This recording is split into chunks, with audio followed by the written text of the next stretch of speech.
अभी तो एकदम यूपी बॉर्डर से हम आए यहाँ पर और वहां का अपना प्रत्याशी को जिताने का सभा करके फिर यहाँ आए, फिर अभी जाएंगे उधर हजारीबाग तरफ। और यहाँ हमारा विपक्ष का लोग, पूरा देश का भारतीय जनता पार्टी कमल छाप का लोग आया हुआ है, 50-60 को हेलीकॉप्टर लेके बैठा हुआ है और गीत कौआ की तरह पूरा राज्य में मंडरा रहा है। आप लोग तैयार करो अपना तीर धनुष और सब चिल कौआ को ऊपर से नीचे गिराओ। आपका बोझ घटा कि नहीं घटा, बताइए। 1 लाख, 2 लाख, 2.5 लाख, 50,000, लाखों रुपया एक झटके में हम लोगों ने खत्म किया। लेकिन 20 साल में बिजली का बकाया को लेकर कितने लोगों पर केस मुकदमे हुए, लोग कितना परेशान रहे, ये आप सब लोग जानते हैं। अभी तो हमने आपका बिजली का बिल बकाया किया है, सरकार भी बनाएंगे और हमारा संकल्प भी है, जितना इस तरीके के केस हुए हैं सभी केस वापस लिए जाएंगे। पहले बिजली आता था, नहीं आता था, लेकिन समय पर बिजली का बिल आ जाता था। चुकता नहीं करोगे तो थाना हाजिर, कोर्ट कचहरी फिर।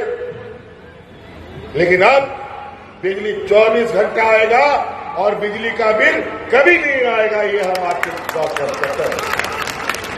वो इसलिए क्योंकि 200 यूनिट बिजली हमने आपका फ्री कर दिया है। आप पंखा चलाइए, बत्ती जलाइए, कभी बिल नहीं आएगा। तो कई ऐसी चीजें योजना गिनाना शुरू करेंगे तो इतना 5 साल नहीं, मात्र 2.5 साल में हम लोगों ने इतना काम किया कि हमारा काम का बोझा तले ये भारतीय जनता पार्टी जमीन में गड़ के रह जाएगा। उद्योग के नाम पर, खनन करने के नाम पर, वादी के नाम पर कौन उद्योग, कौन जमीन लूट रहा है, किसको विस्थापित होना पड़ रहा है, पूछो इनसे। सब इन्हीं के व्यापारी मित्र हम लोग को स्थापित कर रहे हैं। उड़ीसा में देखो, छत्तीसगढ़ का हरदेव का जंगल अपने व्यापारी मित्रों को दे दिया। वहां के आदिवासियों को खदेड़ा जा रहा है। जो विरोध करता है उसको नक्सलवाद बताता है और गोली मार देता है। इसीलिए हम लोग आने वाले समय में इन बेईमानों से लड़ने के लिए हम ये बोलते हैं, हम लोग आएंगे तो विस्थापन नीति बनाएंगे। तुम आओगे तब ना बनाओगे, हम लोगों ने बना दिया है, इसे बस लागू कर लगा दिए। किसानों ने आत्महत्या की, वही सरकार बनाना चाहते हैं जहां पर सामान्य आम दिना लोग हाथ में राशन कार्ड लेकर के भूख से मर गए। ये वही सरकार फिर से चाहते हैं। इसीलिए आपको हम कहने आए हैं, आपके सुख दुख, आपकी तकलीफों को हमने अपनी तकलीफ समझा है। आज भी गांव देहात में ऐसे लोग हैं जहां अपने दुख तकलीफ के लिए, अपने बाल बच्चों का स्कूल का फीस के लिए बड़े बड़े महाजनों से उधार लेने का काम करता है और वो उधार कभी चुकता नहीं होता, वो बोझा बनते चला जाता है। बिजली का बिल समय पर नहीं चुकता करने पर थाना पुलिस हो जाता है, कोर्ट कचहरी हो जाता है।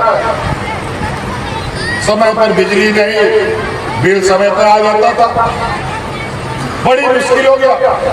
यहाँ के गरीब परिवारों को घर चलाओ, घर का बाल बच्चों का पढ़ाई लिखाई, उसका पेट पाले, ये बिजली का बिल जमा करे, बड़ा चिंता का स्थिति था। इसीलिए आपका बोझ हम लोगों ने अपने कंधे में लिया और इस राज्य के सभी गरीबों का बिजली का बिल माफ कर दिया। बिजली का बिल माफ हो लो ना, हुआ कि नहीं? आपका बोझा घटा कि नहीं? और आप ऐसी व्यवस्था बना दिए और हम संकल्प लिया है, फिर से सरकार बनाओ, सुखराम उरांव जी को जिताओ, फिर से सरकार बनेगा और आप सब लोगों का खाता में 1-1 लाख रुपया पहुंचाने का हम काम करेंगे।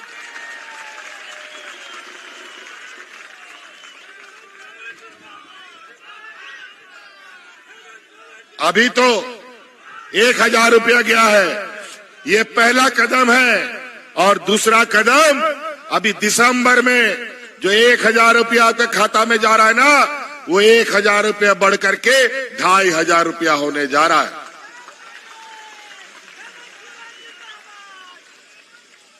ये कौन करेगा? ये 20 सालों में क्यों भारतीय जनता पार्टी का लोग नहीं दिया? क्यों एनडीए का लोग नहीं दिया? क्यों बुढ़ा बुजुर्ग लोग को पेंशन नहीं दिया? क्यों महिलाओं को मजबूत करने के लिए सहायता राशि नहीं दी? क्यों हमारा बिजली का बिल माफ नहीं किया? क्यों किसानों का कर्जा माफ नहीं किया? और साथ ही साथ इस राज्य के कर्मचारियों का बुढ़ापे का लाठी इस केंद्र सरकार ने छीन लिया, भाजपा सरकार ने छीन लिया। इनके नौकरी खत्म होने के बाद रिटायरमेंट में पैसा नहीं मिलता था और आज पूरे राज्य के कर्मचारियों को पुराना पेंशन का स्कीम भी हमने चालू कर दिया है। ये लोग माटी बेटी रोटी का बात करता है, क्या बात करेगा ये लोग? ये पहाड़ी इलाका है, असम, मणिपुर, नागालैंड, ये सब जो 7 राज्य है, वहां का एक डेवलपमेंट अथॉरिटी है, उसका चेयरमैन यहां घूम रहा है, असम का मुख्यमंत्री। और उससे पूछिए कि मणिपुर में वहां के आदिवासी लड़कियों को नंगा करके कैसा दौड़ाया जा रहा था, आज तक उस पर तुम क्यों नहीं बोले और प्रधानमंत्री क्यों नहीं बोला?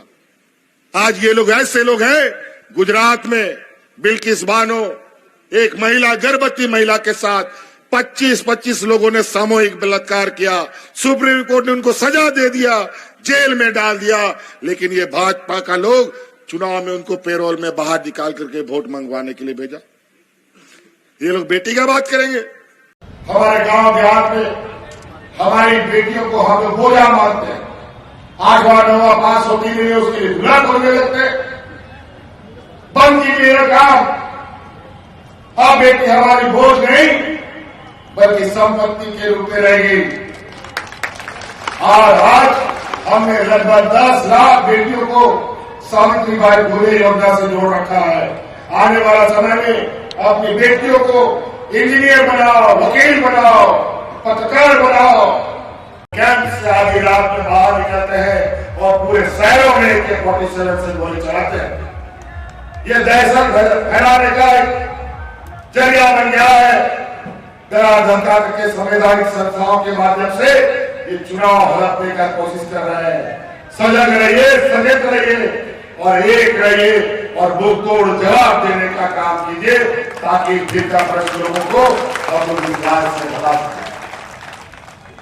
इसलिए साथी, 1 नंबर ईवीएम मशीन का बटन इतना टिपिए कि उसका टें का जो आवाज है भारतीय जनता पार्टी का काम का पर्दा फाड़ दे। और ये जो चील कौवे घूम रहे हैं, तीर धनुष तैयार कीजिए और सभी चील कौवों को ऊपर से नीचे गिराने का काम कीजिए। चलिए, बहुत बहुत धन्यवाद।